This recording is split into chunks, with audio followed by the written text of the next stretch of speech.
Good afternoon, everybody. Good to see all of you here today. Before I discuss the ceasefire with Iran, I have a quick update from the First Lady of the United States. Yesterday marked the very first conviction under the Take It Down Act, landmark legislation that First Lady Melania Trump played an instrumental role in getting passed that protects victims from non-consensual AI-generated sexually explicit images, cyber stalking, and threats of violence. This is a huge achievement for the First Lady, and I know the President is very proud of his wife's efforts in getting this critical legislation passed to protect America's youth. So we thank the First Lady for her efforts, and we hope that others will report on this historic conviction yesterday. With respect to the 2-week ceasefire announced by President Trump last night, this is a victory for the United States of America that the President and our incredible military made happen. From the very beginning of Operation Epic Fury, President Trump stated this would be a 4 to 6 week military operation to dismantle the military threat posed by the radical Islamic Iranian regime. Thanks to the unbelievable capabilities of America's war fighters, the United States has achieved and exceeded those core military objectives in just 38 days. The U.S. military destroyed Iran's defense industrial base, crushing the regime's ability to manufacture weapons that they and their proxies use to maim and kill Americans and terrorize the world. Iran's ability to build and stockpile ballistic missiles and long-range drones has also been set back by years compared to where it was 6 weeks ago prior to the launch of Operation Epic Fury. We destroyed the vast majority of Iran's ballistic missiles, launcher vehicles, and long-range attack drones through more than 450 strikes on ballistic missiles and approximately 800 strikes on Iran's drone launching units and storage facilities. In total, more than 13,000 targets across Iran were struck. Again, this is in the matter of just 38 days. Meanwhile, the Iranian Navy was completely annihilated. The United States destroyed more than 150 naval vessels in total, including 16 entire classes of Iranian warships. Despite once being the largest undersea force in the Middle East, Iran now has 0 submarine vessels. 97% of Iran's once massive inventory of more than 5,000 naval mines has also been targeted and destroyed. Iran's air forces are functionally and operationally irrelevant at this point, after the United States maintained total air dominance over their country for weeks on end. To underscore the significance of this, before Operation Epic Fury, the Iranian Air Force would fly between 30 to 100 flights per day. Today, that number is 0. Iran's ability to fund and support its terrorist proxies has been greatly reduced. At this point, Iran can no longer distribute weapons to its proxies in the region. And most importantly, Iran will not be able to acquire nuclear weapons. Prior to the start of this successful operation, Iran was aggressively expanding its short-range ballistic missile arsenal. Through these weapons and its navy, Iran was attempting to build a military buildup around their country that would pose an imminent and existential threat to the United States military assets in the Middle East, our allies in the region, and ultimately the free world. Iran was pursuing this dangerous and aggressive strategy for one reason: to hold the entire world hostage to its terrorist ambitions. The Iranians aim to use their expanded military capabilities as a shield around their country to continue achieving their ultimate goal internally, building nuclear bombs. But their murderous and evil plans have been blown up, quite literally and figuratively, along with their military, their nuclear program, and most of their senior leadership, including the former Supreme Leader Ayatollah Ali Khamenei. Their command and control structures were also massively disrupted after being struck more than 2,000 times. Many of their remaining leaders are paralyzed in fear and no longer enjoy the freedom to move around their country freely and meet openly. Thanks to the unmatched excellence of our warriors at the direction of the Commander-in-Chief, the world has just witnessed a historically swift and successful military triumph. President Trump started Operation Epic Fury with strategic military objectives, and the United States has clearly achieved them. As we mark this progress, we also remember and honor the 13 American heroes who laid down their lives in this noble effort. I know President Trump and our grateful nation honors their ultimate sacrifice, and we will never forget them. May God bless their families. The valiant efforts of all of our incredible service members created maximum leverage for the President of the United States, allowing he and his leadership team to engage in tough negotiations over the past couple of weeks that have now created an opening for a diplomatic solution and long-term peace in the Middle East. The President's maximum pressure and the leverage created by the success of Operation Epic Fury led to the Iranian regime asking for and ultimately agreeing to a ceasefire proposal with the United States. Iran could no longer tolerate being bombed or taking the gamble of what was to come following President Trump's 8 p.m. deadline last night. Iran has agreed to open the Strait of Hormuz, and as the President said, we have received a proposal from the Iranians that has been determined to be a workable basis on which to negotiate. I've seen a lot of inaccurate coverage today from the media about these negotiations and these plans already. So let me be clear and correct the record. The Iranians originally put forward a 10-point plan that was fundamentally unserious, unacceptable, and completely discarded. It was literally thrown in the garbage by President Trump and his negotiating team. Many outlets in this room have falsely reported on that plan as being acceptable to the United States, and that is false. With the President's deadline fast approaching and the United States military completely decimating Iran with each passing hour, the regime acknowledged reality to the negotiating team. They put forward a more reasonable and entirely different and condensed plan to the President and his team. President Trump and the team determined the new modified plan was a workable basis on which to negotiate and to align it with our own 15-point proposal.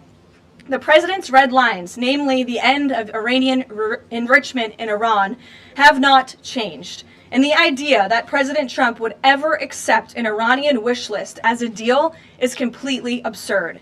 The President will only make a deal that serves in the best interests of the United States of America, and he as a negotiating team will focus on this effort over the next 2 weeks, so long as the Strait of Hormuz remains open with no limitations or delays.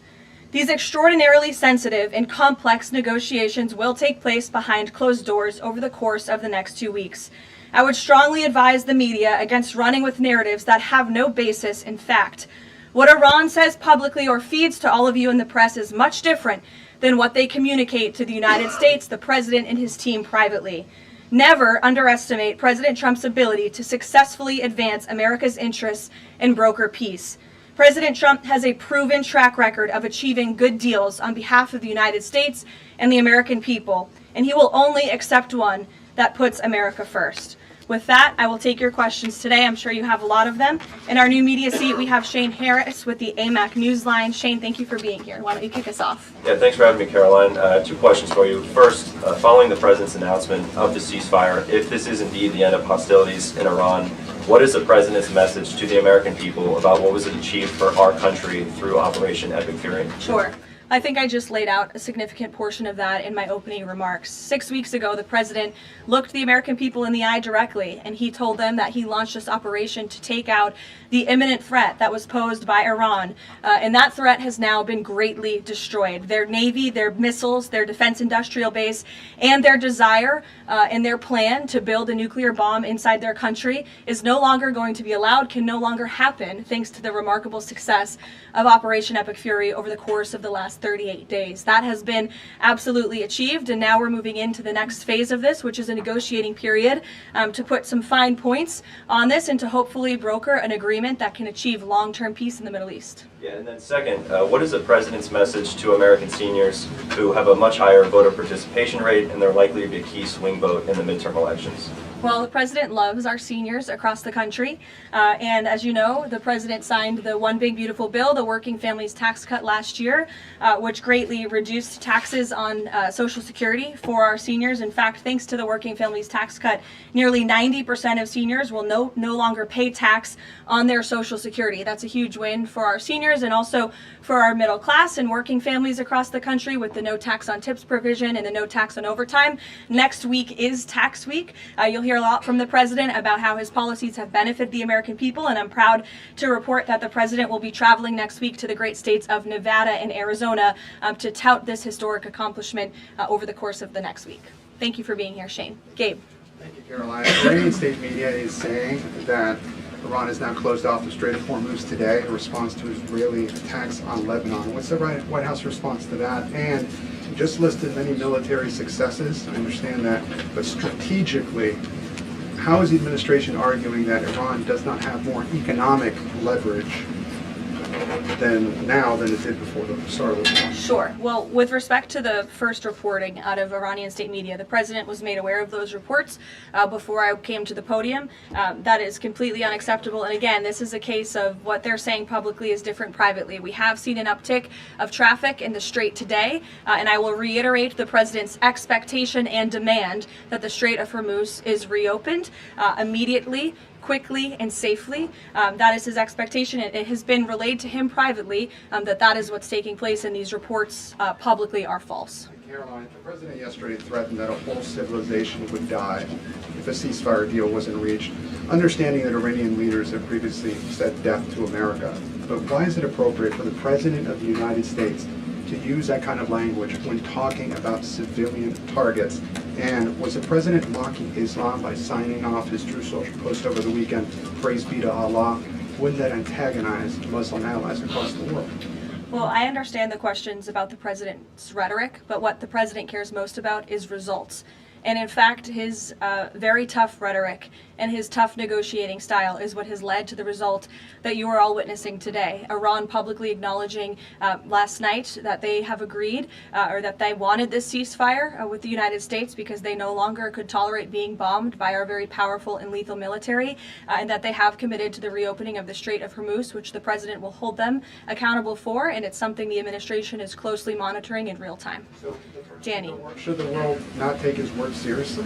The world should take his word very seriously in understanding that the president is always most interested in results. And it was the Iranians who backed down, not President Trump. He said that they would face very grave consequences, as you just laid out, by the 8 p.m. deadline if they did not agree to reopening the Strait of Hormuz. And what did they do last night? They agreed to reopen the Strait of Hormuz. Danny. Thanks, Caroline. Would President Trump like to see Lebanon included in this peace deal? As you know, there have been increased Israeli strikes on Lebanon today with dozens of casualties there. Sure. Lebanon is not part of the ceasefire. That has been relayed to all parties involved in the ceasefire. As you know, Prime Minister Netanyahu put out a statement last night in support of the ceasefire, in support of the United States' efforts, and he's also assured the president they'll continue to be a helpful partner throughout the course of the next 2 weeks. Is there any thought, though, that the president might like to see Lebanon included at a future date, given that it seems to be causing or potentially undermining the Iran ceasefire? Again, this will continue to be discussed, I am sure, between the President and Prime Minister Netanyahu, the United States and Israel, and all of the parties involved. But at this point in time, they're not included in the ceasefire deal. Jeff. Thank you. Caroline, will the U.S. take part in talks with Iran in Islamabad on Friday?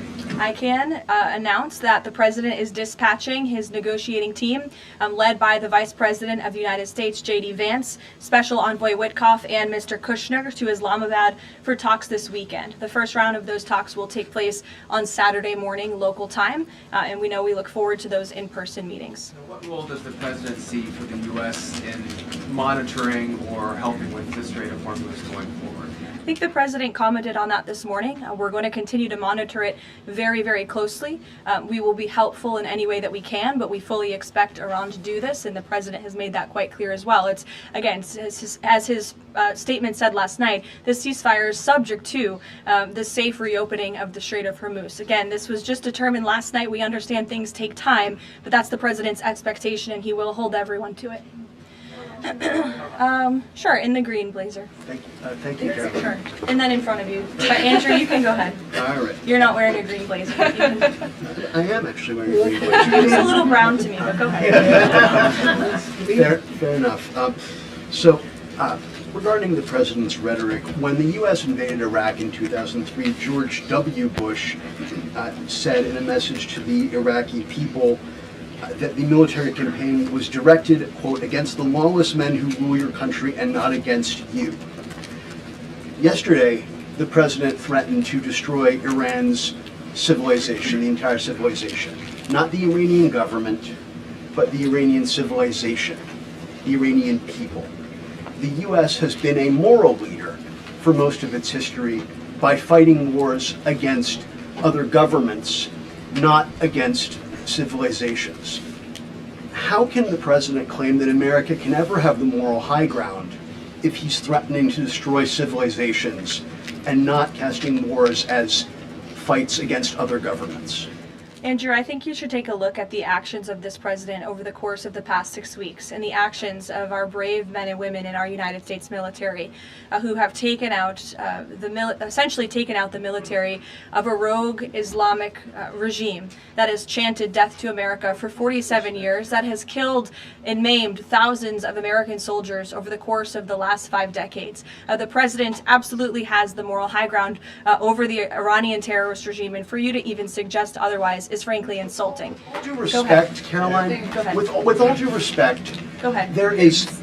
Just given what we've seen in Lebanon today and the increased attacks from Israel, I mean, is there any concern that Netanyahu is trying to kill the ceasefire? The president spoke with Prime Minister Netanyahu last night, and in that private conversation, Prime Minister Netanyahu relayed exactly what he said to the world publicly, that he supports the president, and Israel remains a key ally and partner to the United States. They've been a tremendous partner over the course of the past 6 weeks, and we thank them for their heroic efforts as well. And the president had that conversation last night, and that was relayed to the world publicly as well. Reagan, go ahead. Caroline, I have a question for you on Iran, and I have a question on the Dignity Act as well. On Iran, it's been reported that the ceasefire was struck after the involvement of 2 unlikely factors, J.D. Vance and China. What role did those parties play in striking a deal?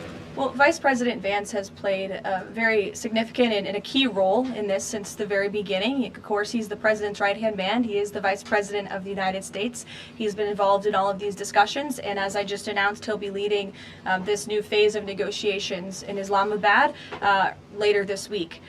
With respect to China, there were conversations that took place between top levels of our government and China's government. The president has great respect for President Xi and a great working relationship with him and with that country, and he looks forward to visiting China in just a few weeks. And on the Dignity Act, it's getting a fresh push through Congress. It would give some illegal immigrants in the country a path to citizenship. What's the White House's position on this legislation, and would the president sign it if it made it to his desk? Honestly, Reagan, I haven't spoken to the president about the legislation, but I will have that conversation and we'll get you our formal position on it as soon as we can. You're welcome. Go ahead. The president suggested in an interview this morning that he would support a joint U.S.-Iran venture to charge tolls for ships going through the strait. Does the president believe that the U.S. should earn revenue from the Strait of Hormuz going forward? It's an idea the president has floated, as you know, and it's something that will continue to be discussed over the course of the next 2 weeks. But the immediate priority of the president is the reopening of the strait without any limitations, whether in the form of tolls or otherwise. And on the highly enriched uranium, has Iran given the administration any indication that it would simply turn over the enriched uranium, or is this an expectation that the president has that he would have to send in ground troops in order to do that? This is on the top of the priority list for the president and his negotiating team as they head into this next round of discussions. And as I said in my opener, that is a red line that the president is not going to back away from, and he's committed to ensuring that takes place. We hope it will be through diplomacy. Have they given any indication that they would turn it over? They have. They have. Yes. Trevor. The latest news out of Iran is that the air defenses have been activated in several cities, including Isfahan, and that explosions have been heard in Isfahan. Who is bombing Iran right now? Were those reports just as of a few minutes ago? Yeah. Okay, so obviously I'll have to go back and check with the national security team. I'm standing out here with all of you, but I will do that and we will get you an answer, okay? And just on the civilization question that we've been talking about. And I would just add to that point, again, I haven't seen these reports. I'm not verifying them. Not that I don't trust you, Trevor, but I want to go back and check with the experts here at the White House. I would just say, and I would echo what the Vice President said this morning, this is a fragile truce. Ceasefires are fragile by nature. We've seen this with with respect to the 12-day war with Iran and Israel last year. It takes time sometimes for these ceasefires to be fully effectuated. And one of the results of Operation Epic Fury was we completely dismantled Iran's command and control center, which makes it difficult for them to pass messages up and down the chain. And so we understand that. I would caution a little bit of patience, but of course we want to see the ceasefire effectuated and abided by all parties as quickly as possible. Thank you. And the American presidential administrations, going back to Ronald Reagan, have said this formulation about nuclear war, that a nuclear war cannot be won and must never be fought. Is that still the view of this administration, given the president's comments about civilization? I have no change in our view on that policy. Katie. Thanks, Caroline. I'm just, given the gravity of what he said yesterday, what was your understanding of what he meant when he said,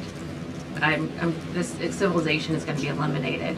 I think it was a very, very strong threat from the President of the United States that led the Iranian regime to cave to their knees and ask for a ceasefire and agree to reopening the Strait of Hormuz. So it was a very strong threat that led to results. And as the Secretary of War stated at the Pentagon this morning, it was not an empty threat by any means. The Pentagon had a target list that they were ready to hit go on at 8 p.m. last night if the Iranian regime had not agreed to open the strait, which they did, and I think that's something we should all be grateful for. The United States is a moral leader in the world, given that I was asked this exact same question by your colleague Andrew in the back, and I think, again, the insinuation by anyone in this room that Iran somehow has the moral high ground over the United States of America is insulting, considering the atrocities that they have committed against our people and our military over the past 5 decades.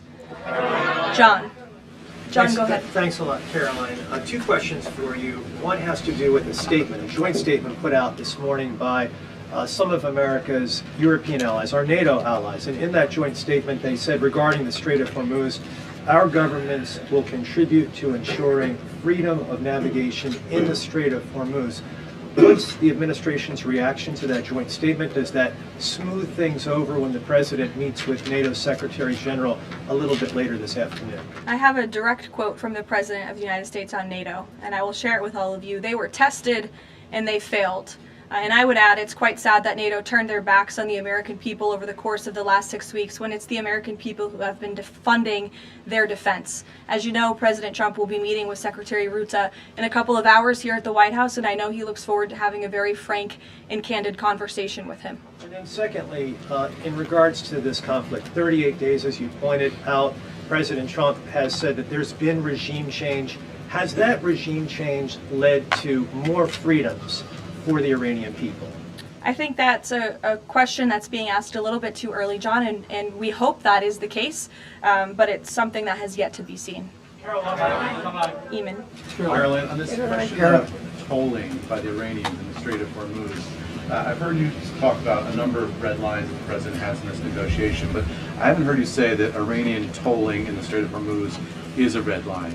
Would it be acceptable to the United States at the end of all this if the Iranians are able to charge tolls in the Strait of Hormuz? I think the president was very clear and simplistic in his language last night in his Truth Social post, where he said that this ceasefire is subject to the free, safe, and immediate reopening of the Strait of Hormuz. That's very plain language, and it should be taken at face value. You mean free Carrie. charge? Carrie, go ahead. Without limitation, including tolls, yes. Carrie. A quick follow-up on the atonement. Why would the U.S. allow Iran to collect tolls from the Strait of Hormuz? That's not something that we've opposed for a number of years now. Again, that's not something we've said that we've definitively accepted. The joint venture is something that was proposed by the president, but he was very clear in his statement last night. He wants to see the strait reopened immediately without limitation, and that's something we're going to hold them to. Yes, second question on family and friends in Iran. I myself am Iranian, and I've been talking to them through the blackout. One of my family members yesterday said goodbye to me. So what message should we be sending Iranians when they message me saying what should they be doing right now? How should they stay safe? Because they really don't know what to do. I think the president's main priority, in my main priority as his spokeswoman is to make sure that clear messages are sent to the American people, of course, which is my job today. With respect to the Iranian people, the president, has taken out the imminent threat that was posed by their military to the United States, to our allies in the region, to our forces in the region, and of course, as the president has long said, he hopes that Iran will be a country of peace, of prosperity, and we're moving into this next round of negotiations to hopefully come to an agreement with this new regime that will create long-term stability in the Middle East. You said that they should stay inside of their homes and also take back their country. So there's a contradiction there. So how do you address that? Again, we're moving into this next round of negotiations with the remnants of the regime and those that we are speaking with now to hopefully reach a place of peace long-term for the region, and that includes the Iranian people as well. In the blue, go ahead. Thank you. The White House posted the statement from the Iranian government that the passage in the Strait will be coordinated with Iran's armed forces. As of today, who controls the Strait of Hormuz? Again, these statements were put out 12 hours ago. We expect that the Strait will be opened immediately. As I've said earlier, we have seen an uptick in traffic in the Strait, and it's something that we are monitoring minute by minute, hour by hour as the days go on. Who controls the Strait right now?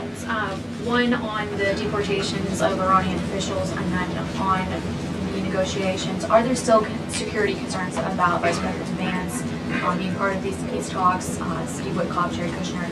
And then two, given the ongoing deportation of General Soleimani's niece, does the Trump administration plan to deport more relatives or people in the families of Iranian officials that are in the U.S.? Certainly, anyone who is here fraudulently. I understand one of the individuals who their visa was revoked by Secretary Rubio and they were deported by ICE. They had a fraudulent asylum claim. That's against the laws of the United States. So anyone who is here illegally or fraudulently is subject to our nation's immigration laws and will be removed from our country. And I know this continues to be a top priority for the State Department, working in conjunction with the Department of Homeland Security. With respect to the safety of the Vice President, we fully trust the United States Secret Service to do their job to keep the Vice President and the President's negotiating team safe. They do a tremendous job, and we fully trust them to do that. Karoline. In the back, go ahead. Thank you, Karoline. The President has said Cuba is next. What's the message to the American people regarding Cuba, and what can Cubans expect in relation to this statement? Well, look, I think when President Trump said that, and he later clarified after making that statement, that he meant the Cuban regime is bound to fall. The country is very weak. They're in a very weak position economically, obviously, financially. The Cuban people are fed up with their government, as they should be. And these talks and discussions continue to happen at the highest level of our government. I don't have any updates or announcements for you with respect to Cuba policy today. Good to see you. Thank you, Karoline. Secretary Hegseth said this morning that U.S. troops would be sticking around. Can you expound upon that, what we should expect from U.S. troops in theater for the next 2 weeks and beyond? I would defer you to the Pentagon for any specifics on assets that have been in place in the Middle East, but take the Secretary at his word, and also the President has reiterated this as well in his own words, that we're not going to move anything immediately. Again, this is a 2-week ceasefire where we hope at the end, and we expect at the end, we'll have a good agreement between the United States and Iran, but in the meantime, we're going to ensure that our military is always at the ready of the Commander-in-Chief. I'll take a couple more in the back. Sure. Thank you. On NATO, I'll take your question. Go Thank you, ahead. Karoline. On NATO, can you tell me, is the United States still considering withdrawing from NATO? Is that still a possibility? It's something the President has discussed, and I think it's something the President will be discussing in a couple of hours with Secretary General Ruta, and perhaps you'll hear directly from the President following that meeting later this afternoon. Thank you, everyone.